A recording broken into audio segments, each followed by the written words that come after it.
Welcome to Stochastic MLB DFS live before lock for the early slate. I'm your host, Neil Orfield. You can find me on Twitter at PlayerQDFS. I'm here with Adam Scherer. You can find him on Twitter at ShipMyMoneyDFS. And the show is sponsored by SoRare MLB, which is a digital trading card and NFT-based free-to-play MLB game. We'll talk about SoRare MLB a little bit more later on. While you're coming in, please do like the video, subscribe to the channel if you haven't already, and hit that notification button so you can get alerts when our shows go live. Also, I should tell you about the Stochastic Hall of Fame a little bit. I don't always do this, but we've had a lot of people who are qualifying or coming close to qualifying, so I want to go over the rules once again while you're coming in. So to get into the Stochastic Hall of Fame, you just need to download the Stochastic avatar from stochastic.com/avatar. Obviously make that your avatar on DraftKings and FanDuel. Place in the top 3 of a contest with over 5,000 contestants, and tweet the wins to @StochasticHOF account if you have Twitter, or email us with your screenshot. You can then win a free month of Stochastic Plus Platinum. And then, of course, you will also get the shout out from Lofty. So if you haven't yet done so, go add that Stochastic avatar by going to stochastic.com/avatar. You'll set yourself up to join the Hall of Fame when you get in the top 3 of a contest of 5,000 or more. Adam, you and I were just talking. I know that you got 10th place yesterday in a contest. We talked about it yesterday, how frustrating it is when everything else goes right, and then like the chalk piece or like the really highly projected piece shits the bed. And that happened to you yesterday. You were the top Hunter Brown lineup in the big contest on DraftKings. Yeah, finished 10th, 11 points out of first. Hunter Brown missed his median outcome by like 8 points. So yeah, it's one of those where, like, obviously a lot of things went well for that lineup. Hunter Brown was really the only thing that didn't. Gabby Moreno didn't do very well either. Like, obviously could have done better, but like it was a low scoring slate anyway. But it's just like extra frustrating when you look and you're just like, oh, 60% of the field played this guy. He was clearly the best pitching play, and the field agreed. And the rest of the lineup came through. Just, do your job and get me more money. I had a XFL contest back in 2020 where a wide receiver who was like 60% owned, and I had him in like 10% of my lineups, put up like 2 fantasy points, but he happened to be in my lineup that I think got third, and I was like literally 1 point out of first. Like if he had one catch for like 2 yards, one more catch for 2 yards, I would have won first place for, I think at that time it was still like $50,000, something like that. But instead I was third for $5,000. It was just like, man, I hate that so much. It's like I was already underweight to the field on this guy, and then so cheering against him until the very end, and then suddenly it's like, oh fuck, get a catch, please get a catch. And right. He just, like, obviously it doesn't matter at all, but it just feels so much better when it's your 3% owned guy that sucks. Yeah, like exactly. The lineup that I came in 10th with, it had Hunter Brown and Tommy Henry as the pitchers, and obviously the way it played out was a lot more valuable to me. Like if Henry had put up 11 and Brown puts up 30, that lineup doesn't finish in 10th. Right. But I would have been less annoyed about it. Right. Yeah. And that I get that. That's frustrating, but still 10th place, not bad. Congrats on that, I guess. I know it doesn't really feel like a congratulatory thing. I mean, positive days. Positive day. That's true. I made like $7 on the night slate last night, so also a positive. Although I think I lost money on the early slate, so probably not a positive day. All right, we have just 4 games to get through, so we can kind of take our time here if we want to. We'll try and get out by 1 o'clock. I also have 2 more shows back to back, like right half an hour after this one. I have another show and then another show after that, so we can try and get out here a little bit early. But 4 games to get through, starting with Milwaukee at Toronto. We've got Freddie Peralta on the mound for the Brewers, Kevin Gausman for the Blue Jays. Any interest in these pitchers, Adam? Yeah, both very good pitchers, and it's a short slate, so that's going to make them look even more appealing. We have Gausman right now at the top of the top pitchers tool and top 2 pitcher percentage. Good strikeout matchup against Milwaukee. Very, very, very good pitcher in Gausman. 31.9% K percentage this year. Sub 3 xFIP and FIP.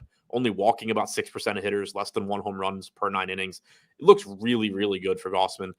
He is projected for about 50 or about 60% ownership, 59%, 49% chance of being a top 2 pitcher. So, pretty clearly the top guy here. On the other side for Peralta, very tough matchup against the Blue Jays, but he is interesting in tournaments just because of the strikeout upside he brings. He is going to get will be getting, the lineup's out, a predominantly right-handed lineup, at least at the top. The Blue Jays are running out really as many lefties as they can. They have 4. They have Varsho batting 4th, Biggio 7, Kiermaier 8, Tyler Heineman 9. The bottom of the order there is really weak.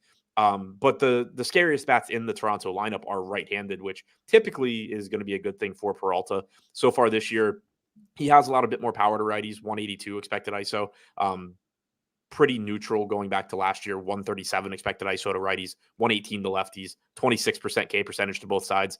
If you go back to the 2021 season, he used to strike out righties at a much higher clip than lefties. That's kind of evened out. But either way, a good strikeout pitcher, doesn't give up a lot of power. It's still a scary spot facing the Blue Jays in Toronto. Springer, Bichette, Guerrero, Chapman, these guys are all very good.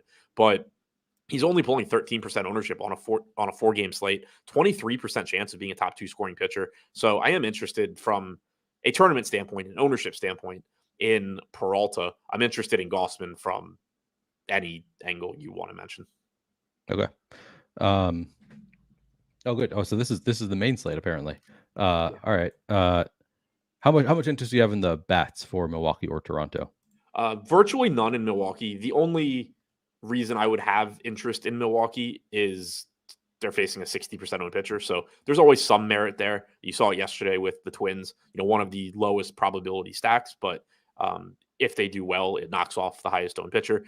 It's a little bit more difficult to make a case for the Brewers because the Twins lineup is better than the Brewers lineup, but still, that would be the case is if the Brewers do well, 60% of the field is just falling back, but I don't really have any interest getting there. The Blue Jays are more appealing. Peralta's good, but not as good as Gausman. Toronto's middle of the pack in top stack percentage at 14%, 16% projected ownership. So nothing really standing out ownership wise there. I do like them a little bit less than usual, not only because of the matchup, but because the bottom of this order sucks. Yep. And how would you rank the 4 sides of the game? Gausman, Peralta, Jays, Brewers. Convenient that this is the main slate today. I was looking for it. I was like, man, we got our data wrong. It's like, no, this is actually the main slate. We have a main slate and then a late slate for once. So we can actually use the lineup generator for this slate, which is always more fun when you can actually look at the slate you're actually looking at. We got a couple questions that I want to respond to. First, got a question about whether we'll be doing the late slate here as well. We're just talking about the early 4-game slate on this show because we have another live before lock later for the late slate, which I assume you're on, Adam. I guess I haven't checked that. I'm not on this evening because I have softball, but I know that we have an MLB live before lock for the late slate as well. So we're not going to be covering that here. Just this 4-game slate. Somebody said Charles said that he cashed deep yesterday. Congrats, Charles. That's awesome to hear. Also, somebody was asking about lineup builder. James McCorkle asked, "What happened to lineup builder? I don't see it anymore." Yeah, we don't have lineup builder anymore. We just didn't have that many people using it, and it was a lot of maintenance. From what I've heard, I don't do any of that stuff, but from what I've heard, we had a lot of maintenance, and not a lot of people were using it. So we have discontinued the lineup builder, and I don't have we're not planning on bringing it back anytime soon, as far as I know. Maybe if enough people give feedback that they want to use it. But I have not heard any indication that it's coming back. So plan on building without the lineup builder going forward. All right, Adam. By the way, we do not have an MLB live before lock. We have back-to-back NBA shows. Oh, really? Yeah. All right. So we have, in the reads column, we have MLB live before lock late listed for us, a show that should have reads. I guess we could go through that slate quickly as well. I'll still have my article out too, breaking down every game. Oh, okay. So you'll be breaking down. Okay. But yeah, I'll be back at 6:30 for the NBA deeper dive, and then we have NBA live before lock after that. Okay, that's different. In the past, we've always I guess it's the finals. People are excited for basketball. So my mistake. We apparently will not have live before lock for the late slate. All right. Second game on this early slate. Philadelphia at New York. We've got Taijuan Walker on the mound for the Phillies, Max Scherzer for the Mets. I imagine you have some interest here. What's your level of interest in these pitchers? Yeah, definitely interested, particularly in Scherzer. The Phillies are a relatively dangerous matchup, but good pitcher. Has had some struggles this year. I expect him to bounce back from it. Overall, 24% K percentage, 4.6 FIP, 4.75 xFIP. Had the sticky stuff issue, suspension, and then blow up start when he came back. But I expect that we see Scherzer be a pretty solid pitcher rest of the year. He's only 8,700 though. So that's the really big thing is even if you are concerned about the numbers we've seen from Scherzer this year, you're getting a discount because I don't prior to the season, I don't know the last time Scherzer was in this price range. So the salary makes him pretty appealing. He's tied with Jesus Luzardo for the second highest top 2 pitching percentage behind Gausman. He's pulling the second most ownership behind Gausman.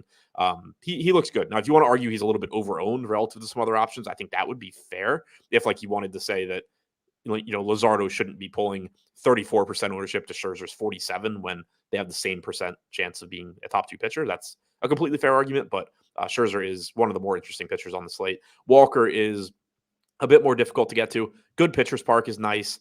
Very enigmatic pitcher. Not a ton of margin for error. Doesn't strike a lot of guys out. 4.6 xFIP so far this year. He's okay, and it's a good pitcher's park, but it is a tough strikeout matchup against the Mets, and it's a Mets lineup that has a lot of dangerous hitters as well. 4.9 implied run total is the second highest on the slate. Highest outside of the team facing Colorado pitching, which is essentially a cheat code. Yep. All right. How about the bats in this game? You have any interest in playing low owned, I assume, Phillies against Max Scherzer or Mets against Walker? Low owned Phillies is kind of interesting just because Scherzer has had power struggles this year. 224 expected ISO to righties, 172 to lefties. And on top of that, he is really popular. Like if your goal on this slate were to stack against one of the most popular pitchers, I would prefer stacking against Scherzer than stacking against Gausman.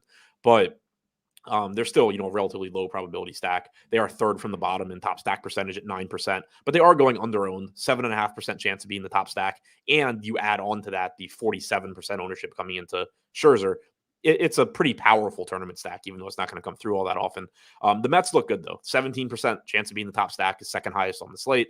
18% aggregate ownership is not too problematic. The only thing really not to like for the Mets is the park.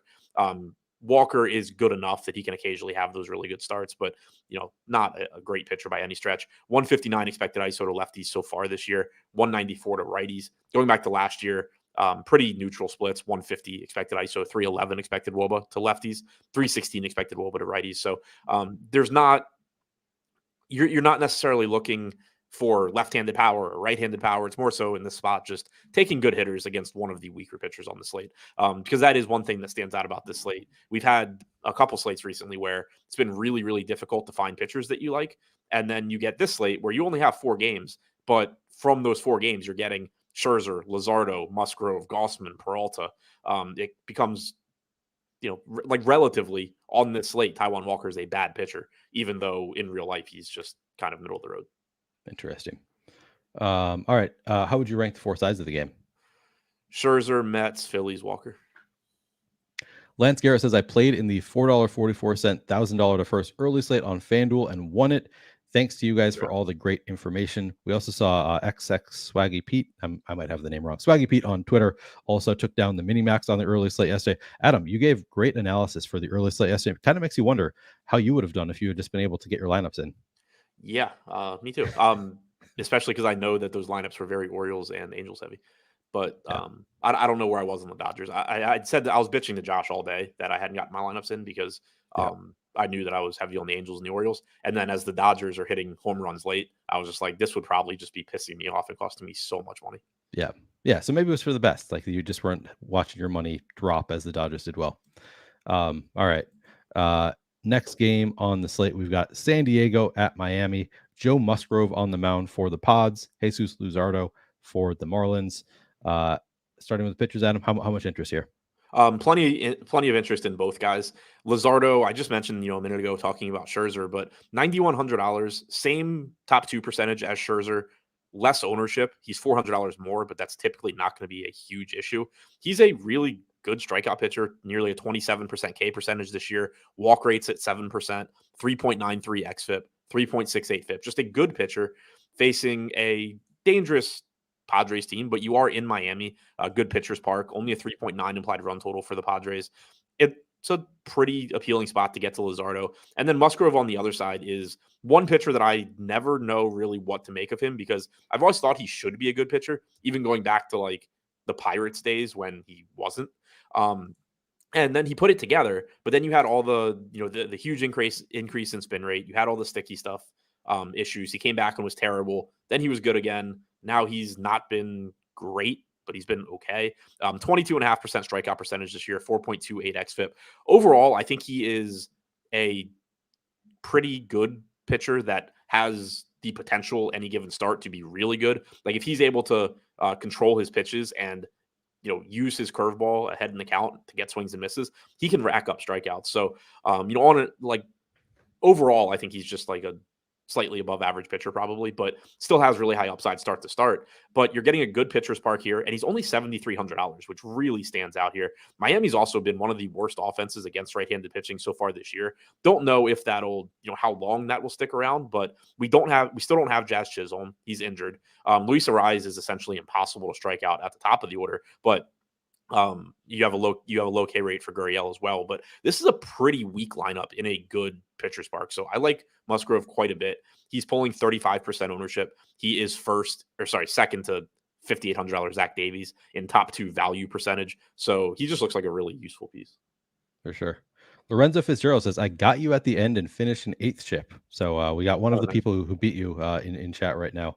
I know that you love to hear about people beating you. It's one of your favorite things to hear about. It's one of my favorite things. He didn't pass me at the end though. I was the one passing people with Henry, so he was ahead of me the whole time. All right. Well, congrats, Lorenzo. That's awesome. But yeah, congrats on feeling a little bit even probably more annoyed than I do. That's true. All right. How about the bats in this game? San Diego, Miami. Any interest there? Not if it weren't a 4-game slate, I would pretty comfortably say no. With it being a 4-game slate, yes, but nothing that there's nothing from either team that stands out as far as I'm pointing at it and saying like this is why I think this is like a sneaky good stack or they're more likely to succeed than they appear. I don't think they're particularly likely. The park sucks. Both pitchers are pretty good. Miami's dead last in top stack percentage. They also are only getting 5% ownership on a slate with 8 teams. San Diego is 5th, 11% chance of being the top stack, 10% ownership. There's just nothing that really stands out there. When you look at the 2 pitchers, kind of trying to find any potential weaknesses they have. 163 expected ISO to righties for Luzardo. That doesn't stand out since the start of last year. 201 so far this year, so a little bit higher. Hasn't given up anything to lefties. Musgrove this year, 198 expected ISO to lefties, 166 to righties. If you go back to last year, though, it's 121 to lefties, 152 to righties. Maybe you want to target some left-handed power against Musgrove. The problem you run into immediately is where does that exist in the Marlins lineup? Because your only options are Luis Arraez, who is not a power hitter, Jesus Sanchez, and Joey Wendell, who is definitely not a power hitter. So it's pretty difficult to exploit the potential weakness that Musgrove has. So yeah, I mean, it's not a spot where I love either team. The Padres are going to be the easier one to get to just because you do at least have Fernando Tatis, Juan Soto, Ha-Seong Kim's leading off for cheap, Xander Bogaerts. So like there's at least good hitters to get to on the Padres. Yep. Solutions Pro says Musgrove seems to always have that bad first inning or an inning he can't find the strike zone. Can't trust him no matter what he has working for him. He's needed a good performance his last time out. He's not the same pitcher as Blake Snell, but from a DFS standpoint, he's kind of comparable. Like you roster him knowing that, and I'm talking even when Blake Snell was good. You roster him knowing that you're probably, if you're watching the game, you're gonna have one inning where you're just sitting there sweating. Like, okay, does he get out of the bases loaded 1-out jam? And if he does, he's going to be really good. If he doesn't, he's not. And that's really what it's going to come down to. Is Musgrove also the one who got caught using sticky stuff and then was bad for a little while? Okay. Yeah. So that's why it's so difficult for me to know what to make of him, because he was bad for a while and then he turned things around and figured it out and was really good. So it was okay, did you figure out how to pitch without it? Or did you just find something else? And if you did find something else, then are you still using it or not now that they're being even more strict? So it's really tough because he was very heavily impacted by that. Yep. All right. How would you rank the 4 sides of this game?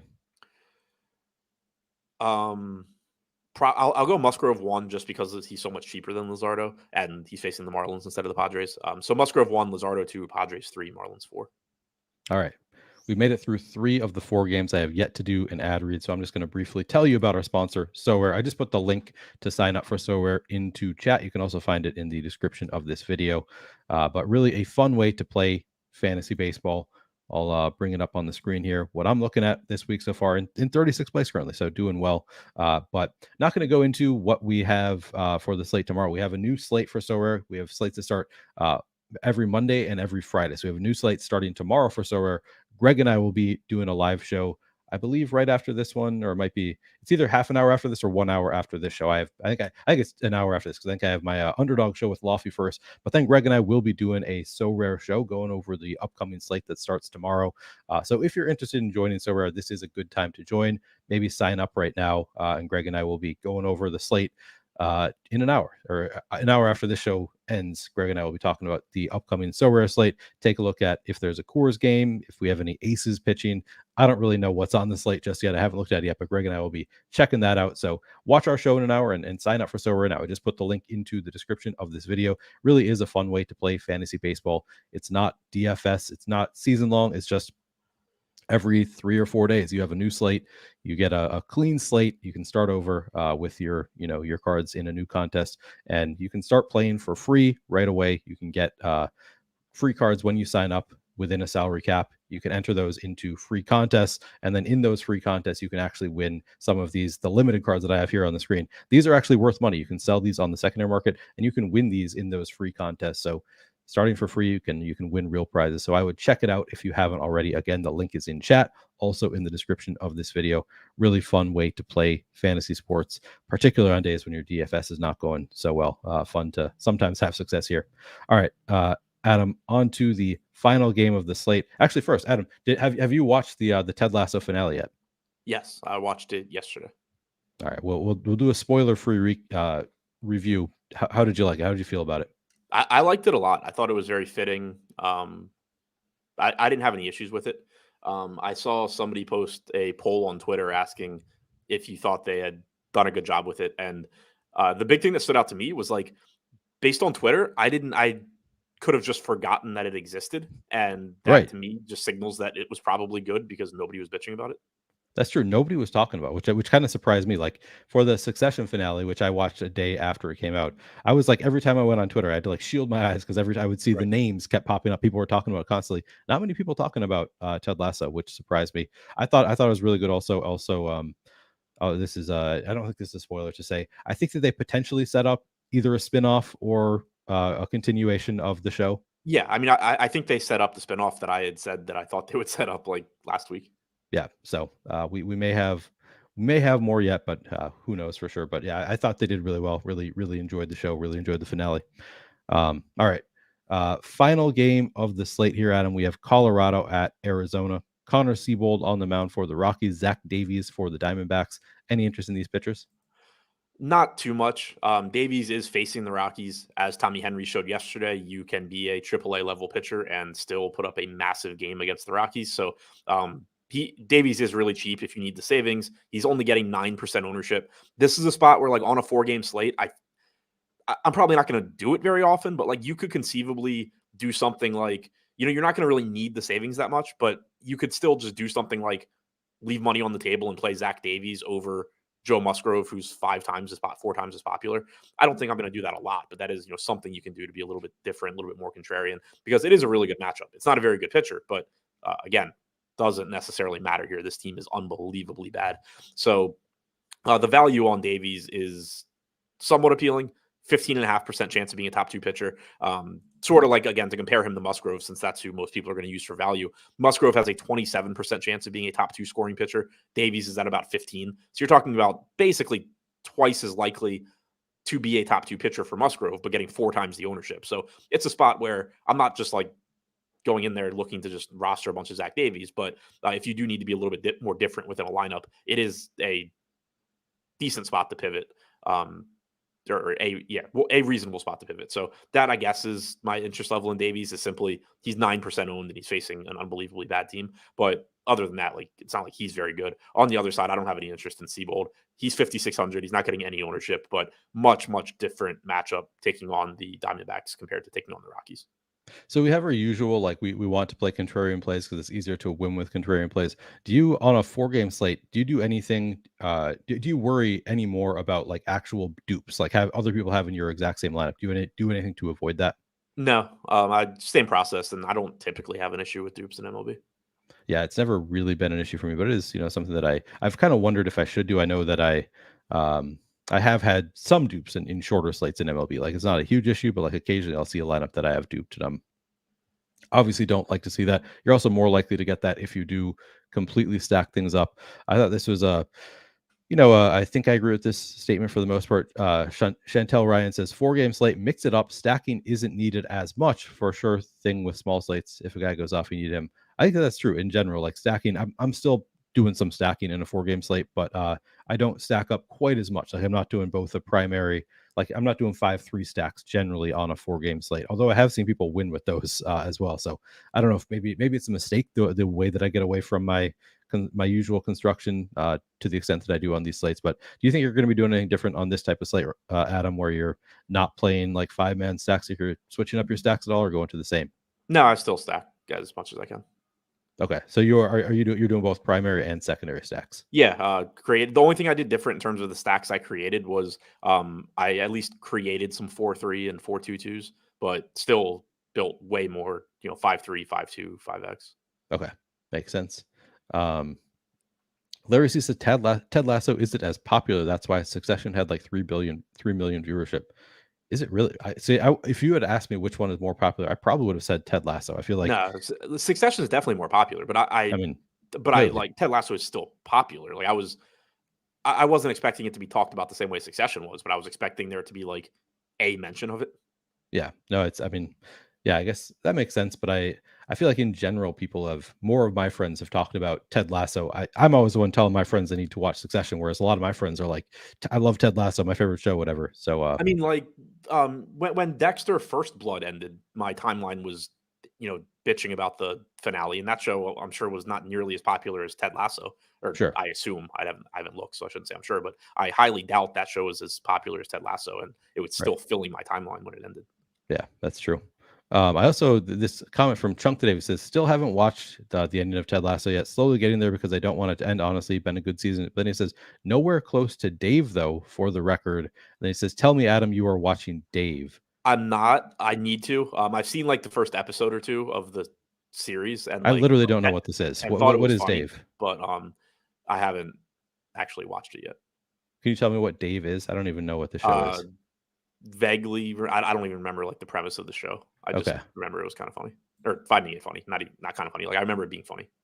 Is it a newer show or? Couldn't tell you. Okay, I'm gonna look it up real quick. It's 2020. Dave Bird. Oh, I feel like I've maybe seen some like trailers for this, but I definitely have never watched it. Maybe I should check it out. 8.2, not bad. All right. We off track enough, I guess. We can get back to level of interest in the bats. This Colorado-Arizona game. How much interest do you have here? A ton in Arizona. They are the most popular stack. They should be. Good matchup against Seabold. Good offense. I saw somebody, I think it was Stephen Leibowitz, mentioned in chat that this is the one game we don't have lineups for, so you will potentially be scrambling a bit. The part that matters the most, I think, is that Gabby Moreno caught yesterday, so there's a good chance he's not catching today. And the drop-off from Gabby Moreno to Jose Herrera is pretty big offensively. It's not a huge deal from a swapping around lineup standpoint, in that if it is Herrera, he's less expensive than Moreno and you can just swap down. But it does matter in the sense that like you're not going to play Herrera as much. Right. Or you wouldn't want to play Herrera as much.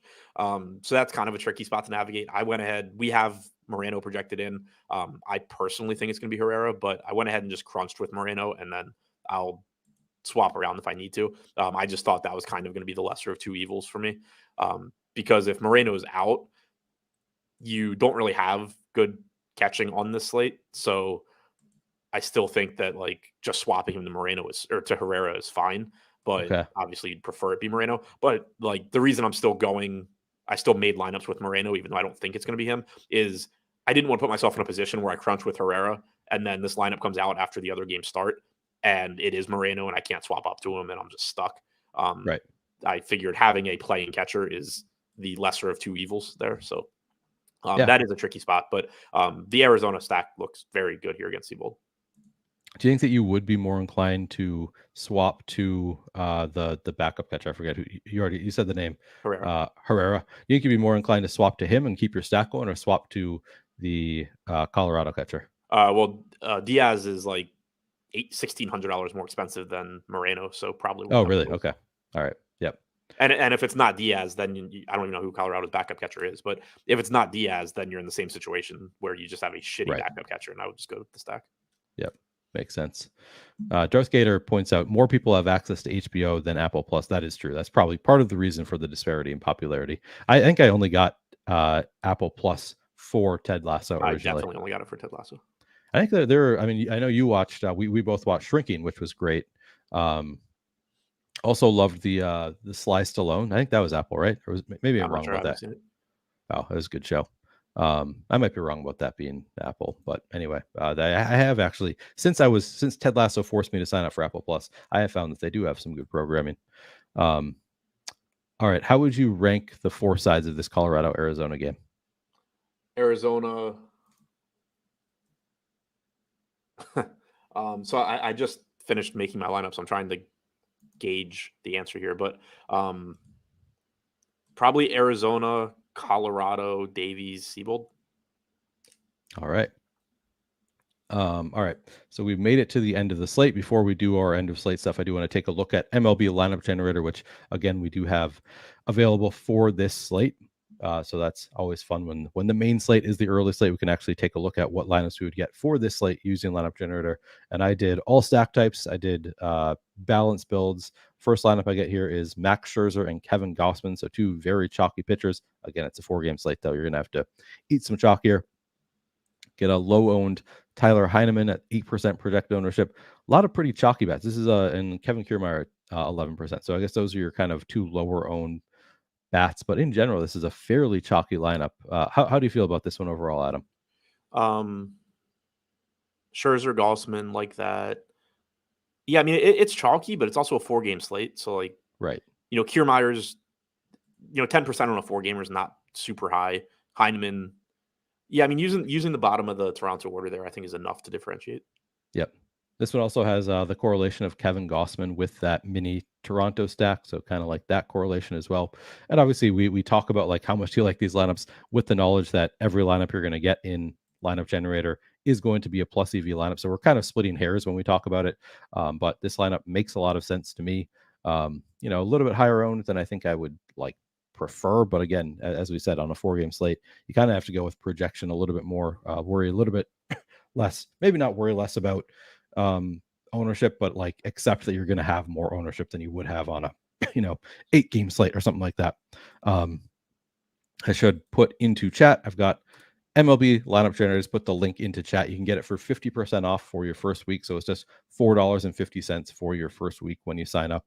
It'll only be $9 a week after that. So it's not like it gets super expensive, but still nice to be able to get it for 50% off for your first week. Again, every lineup you're going to get here in lineup generator has already been vetted by the stochastic sims. Every single one of them is a plus EV lineup, which just means it's going to be a winning lineup long term. Doesn't mean it's necessarily going to win today.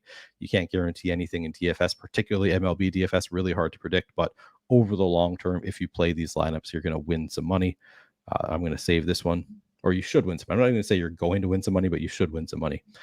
Second lineup here, again, we get Max Scherzer, Kevin Gausman. Now we've got a Mets 5-0 stack. Looks like we got 5 Mets, and then we got one-offs of Jake McCarthy, Hae-Sung Kim, and Christian Walker. And this one, again, nobody who's super low owned. We have Mark Canha under 10% after hitting a home run yesterday. But everybody else getting 15+% ownership here. So again, eating some chalk, but the total sum ownership here is actually lower than the previous lineup. Somehow we are leaving 900 on the table. Yeah, I mean, I think this is like a good example too of something we talk about a lot, where it's not just about you can't necessarily just look at the ownership in the lineup, because you have to keep in mind how popular some of those like Arizona bats were, for example. So like by not having some of these really popular players in your lineup, you're still being relatively contrarian. Right. Yep, that's a good point. And it's all comparing it to other potential lineups. Yeah, there's only so contrarian. Like if you go completely contrarian on the slate, you're just gonna be playing like a bunch of bad one-offs. Like you can't really avoid some chalk on a 4-game slate.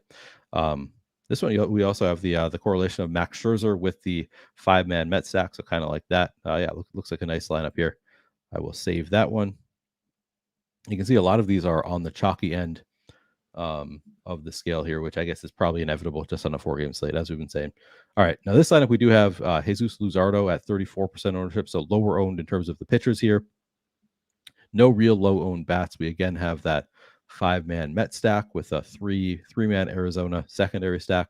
Again, looks good here. We've got the correlation with Max Scherzer along with the Mets bats. So if the Mets bats go off, we're more likely to get a Scherzer win.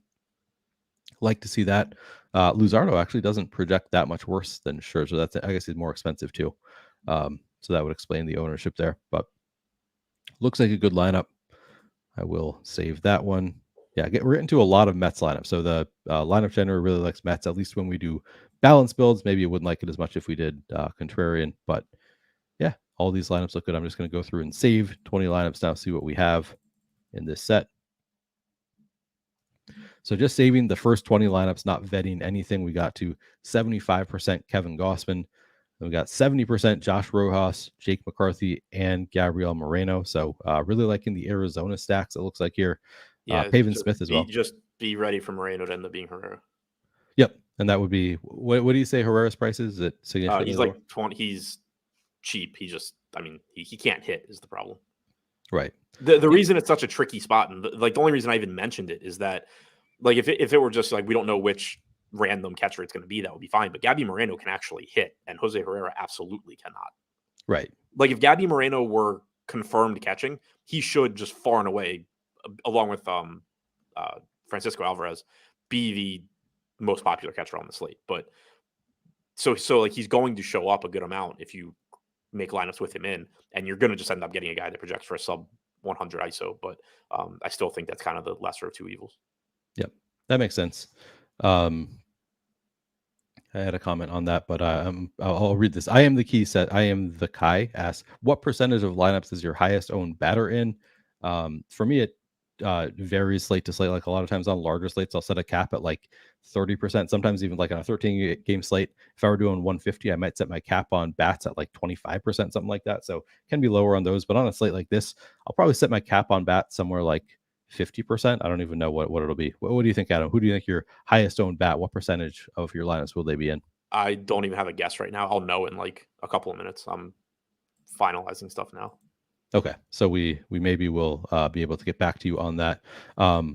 Also, if it does happen that Herrera is the starting catcher here, do you think you'd be more inclined to just make the pivot, or do you think you'd be more inclined to like restructure your whole lineup? Obviously, depends on how many games there are left on the slate. Like if that's the only game left, it's going to be harder to restructure your entire lineup. But right. If the lineup comes out when we still have a couple options, do you think you'd be more inclined to restructure the lineup or just pivot off onto Herrera?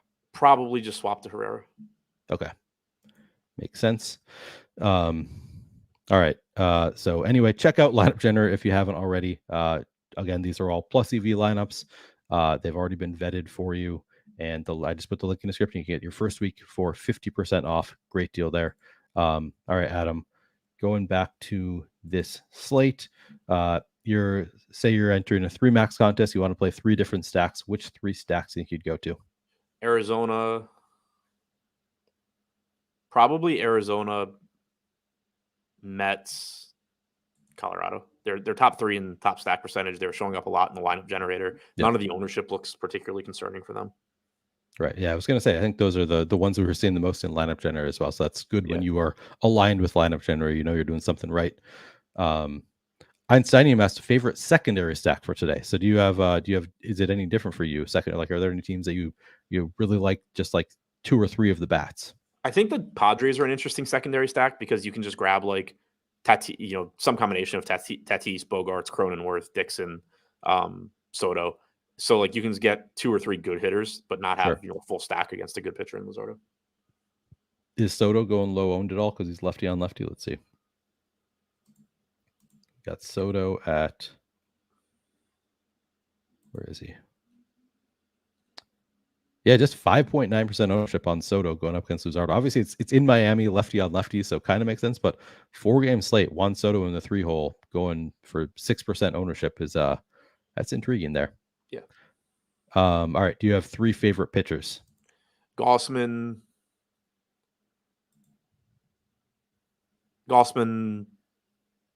So I mean, I think it's 3. Gausman's 1, and then it's 2 of Scherzer, Luzardo, Musgrove. Musgrove being at 7,300, I'm going to include him just because I think he's the best value pitcher.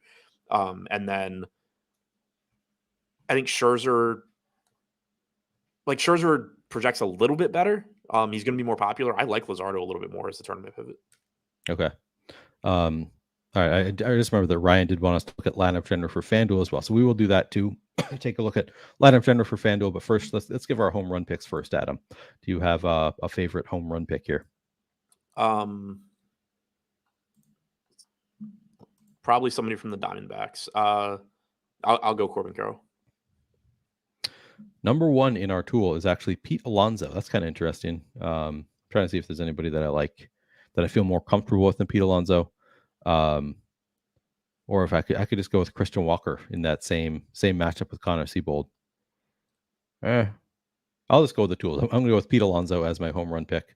Obviously, makes a lot of sense there. So what I just ended up doing to try and deal with the Gabby Moreno thing is because I finished up my lineups and I was getting a lot of Gabby Moreno. And so what I just did is I went back and just cut his projection by like 90% or by 10% to 90% of what his projection would have been.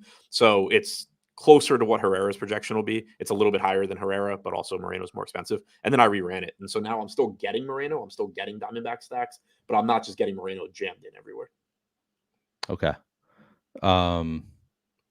That sounds like good process. Larry asks us, is Elias Diaz in the Colorado projected lineup? Yes, we have him in the 4 hole. He is. We have him projected in. He's also in other projected lineups where they're using Herrera. So I don't know what the reasoning is there. I don't know if I don't pay enough attention to the Rockies to know if they just catch Diaz every day or not. But it does seem like there's still a chance that you get Colorado's backup catcher too. Yeah, so don't feel comfortable in it if you put Diaz into your lineup, but we currently have him projected as a starting catcher. That one's just not as problematic because Diaz is better than whoever his backup is, but he's so expensive, he's just not showing up a lot anyway. Right. Makes sense. All right, let's take a look quickly at FanDuel lineup generator as as well. We got Ryan had requested that we take a look at it, and it's going to be it's a little bit different because we have different stack types on FanDuel. You can't do a full 5-man, and there's just one pitcher.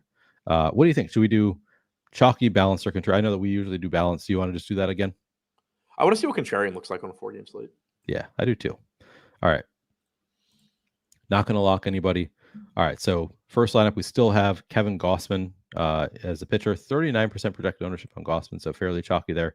But then Vogelbach is only getting 7% projected ownership for the Mets there, and I guess he's in the 7 hole, so it kind of makes sense. But Geraldo Perdomo getting 7% as well. Yes, we've got a few actually contrarian pieces here in this lineup. This is a full Mets Arizona stack. Yeah, 4-4 Mets and Arizona with Kevin Gausman as the pitcher. Looks good to me. I've got no issues with this lineup. How do you feel about it, Adam? Give me a second. We do have a gap here. We've got the 1, 2, 3 from the Mets and then 7. Do you care about that gap at all? We have 8 and 9 between Vogelbach and Nimmo here. No, especially on a 4-gamer. Yeah, no, I think it looks good. Also, not related to the lineup. Chris Bryant confirmed going to the injured list, so he will not be playing today. Easy enough to swap him around. There's I know he's showing up in some lineups for me, but I'm not too concerned about it because I can just turn him into Grichuk or somebody else. Yep, makes sense. Profar is cheaper than him also. Okay, so we've got pivot options there. Good to have those. Harold Castro in case of emergency, Nolan Jones in case of emergency. These guys are all cheaper than Bryant. Okay, good.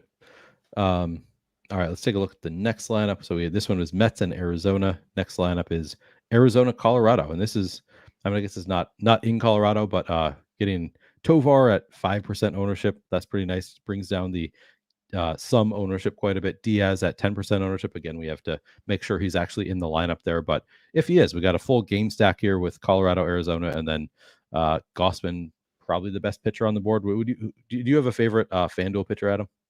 Still Gausman. Okay, so yeah, probably the best pitcher on the board with a full Arizona, Colorado game stack here in Arizona. Looks like a good lineup to me. Do you have any thoughts on this one?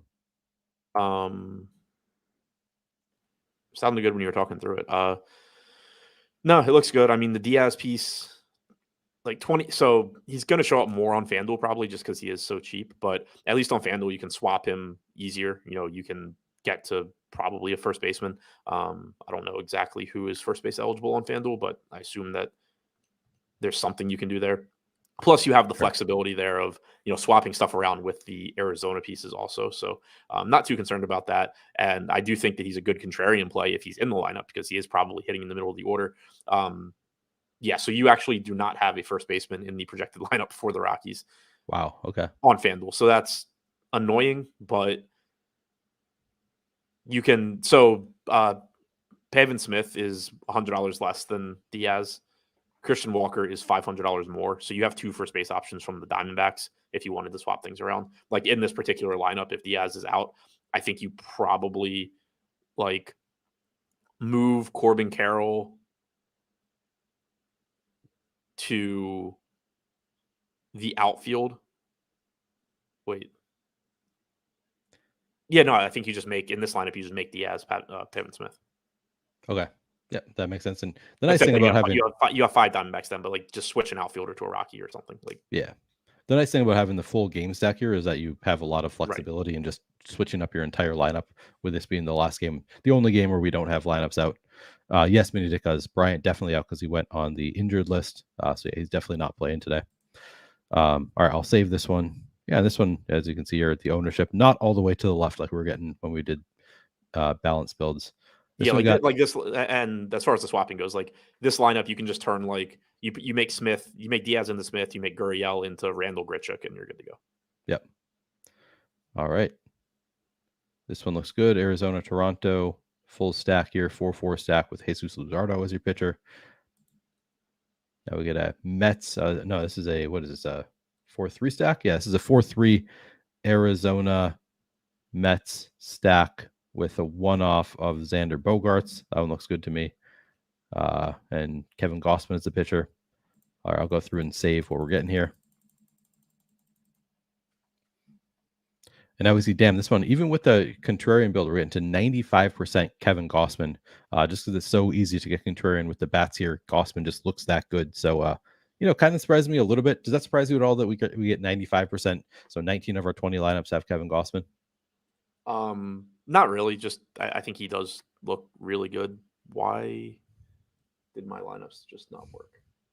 All right, we're gonna get out of here early so that Adam can actually get his lineups in today. But do you guys have any other questions for us? We did all of our things, right? We got through all of our things for the early slate. Adam is going to be writing an article discussing the late slate. So looks like we won't actually have a late MLB live before lock. I was incorrect about that, but Adam will have an article coming out a little bit later on. I figured out why it didn't work. Okay, we can stick around if anybody wanted my exposures. Yeah.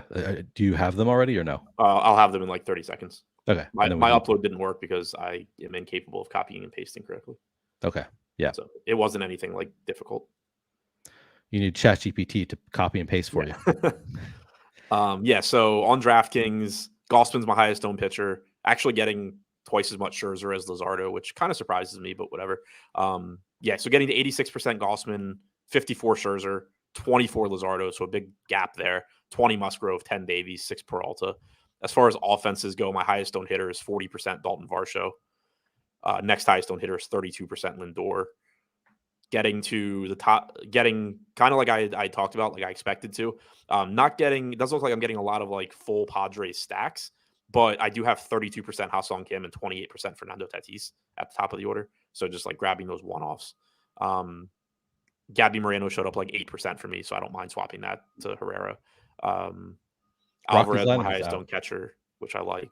Mets appear, it's either Mets or Blue Jays as far as my highest owned stack goes. I think it's Mets 1, probably.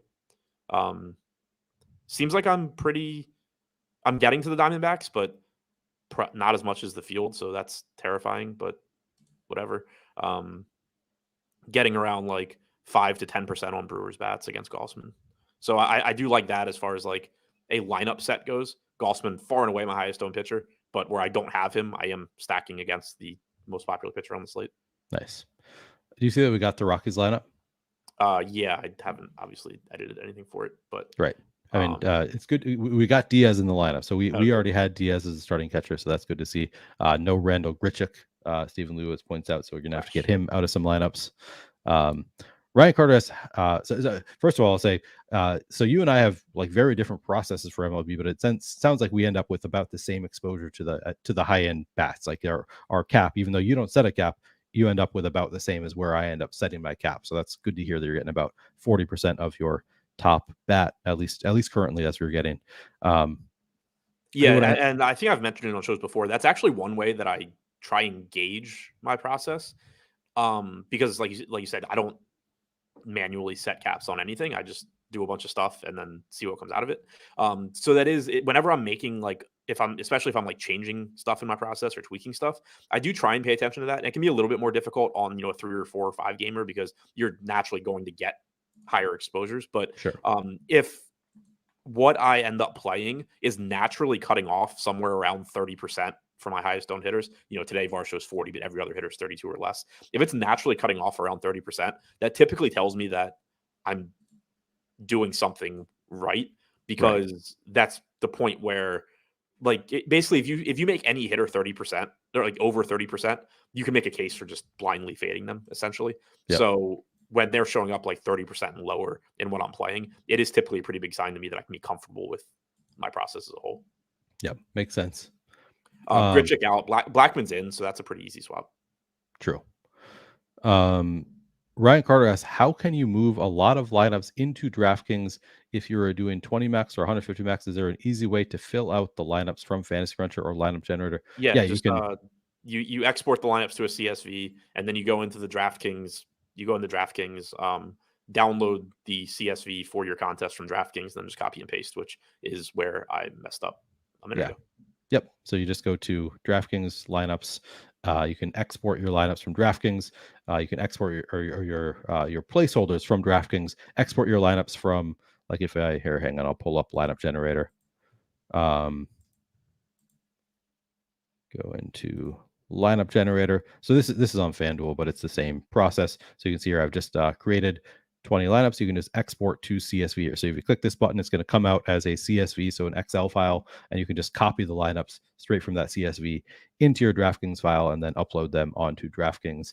So it's actually a fairly simple process generally. And you can also, the easiest thing to do, which I know it's a lot of people are going to, I often use Late Swaptimizer even before the slate starts for in Fantasy Cruncher. The downside there is that you can't like make more lineups than you're going to use, but that's the easiest way to just like quickly, because when you use Late Swaptimizer, what you export is actually a file that you can upload directly into DraftKings rather than having to copy and paste and stuff. So I use that, but it's probably not the best process. Probably it's better process if you actually create more lineups than you're going to use and then whittle down to the better lineups.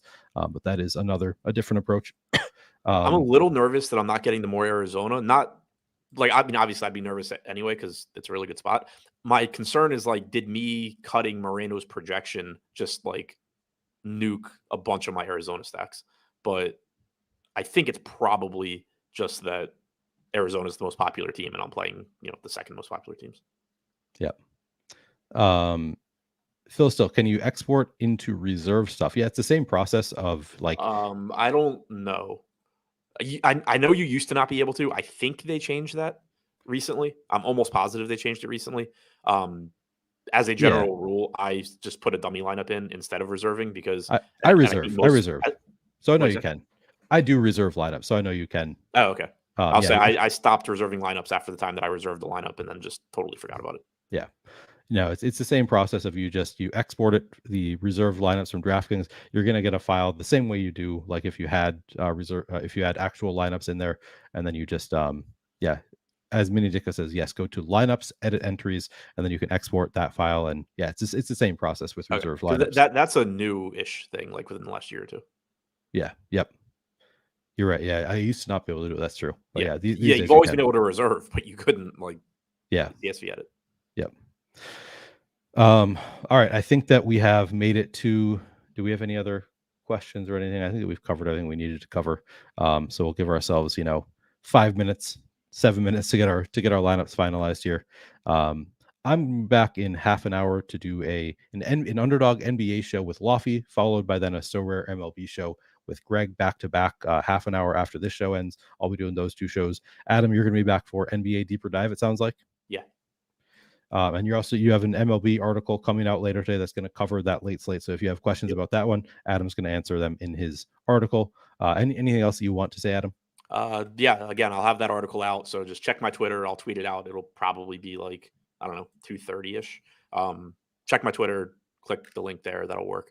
And yeah, then I'll be back for NBA Deeper Dive. I'll also have my Bet Pro video out around the same time as the article. Right on. Ooh, Ocean says, purchase the generator and already in the profit. Let's fucking go. Let's take down a tournament. Love to hear that, Ocean. Lineup generator working out early on. Yeah, that's always awesome to see. Glad it's working out for you, but get in line with this whole taking down tournaments things. Yeah, right. Yeah, we've got a long line here of people that need to take down some tournaments. Sorry, Ocean. No, but awesome. That's awesome to hear that you're doing well. Yeah, guys. So check us out. I'll be back in half an hour with Lofty, and then an hour with Greg. And then I'm done for as far as live shows go. Adam will be back later on. He's got an article coming out. But thank you guys very much for sticking around with us. Again, if you haven't hit that like button yet, please do hit the like button. Really helps us out a lot. And we will catch you later in the day.